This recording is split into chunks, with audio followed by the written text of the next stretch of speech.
Եթե մենք ունենք երկու օբյեկտ նկարված մեր artwork-ում, ապա նրանց մասին տեղեկատվություն մենք կարող ենք ստանալ info պանելի օգնությամբ,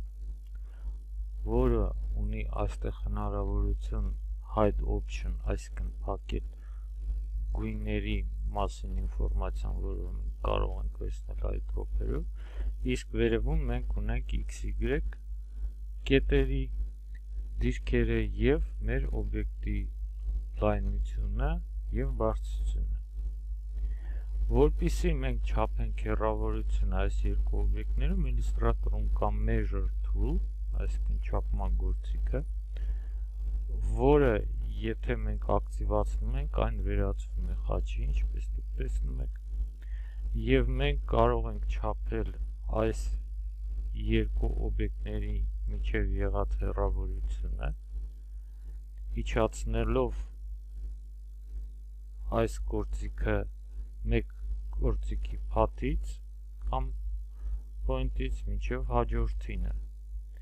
Եթե մենք սեղմում ենք Shift-ը, որպեսզի ստանանք ուղղակից, ապա այժմ դուք տեսնում եք, որ մեր info պանելի վրա մենք ունենք հեռավորությունը, այստեղ որը հայտնվում է, եւ ունենք անկյունը,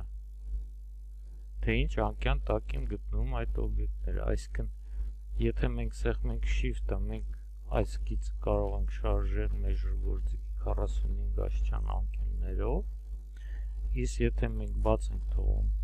Shift-ը, ապա մենք կարող ենք բոլոր անկյուններով տեղափոխել այս հատվածը, կարելի ասել կանոնը, եւ դիտել info պանելում, թե ինչ անկյան տակ են գտնվում այս երկու օբյեկտները։ Բացի դրանից,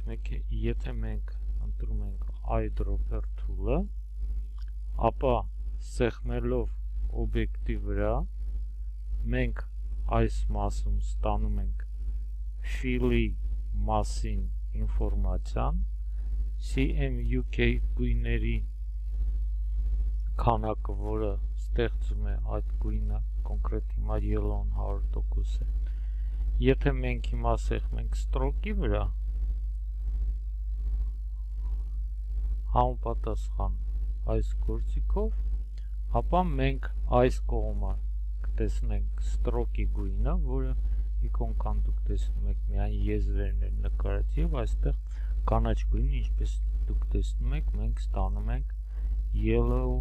and cyan գույների խառնուրդից մոտավորապես 100%-ից։ Սա կոչվում է info panel եւ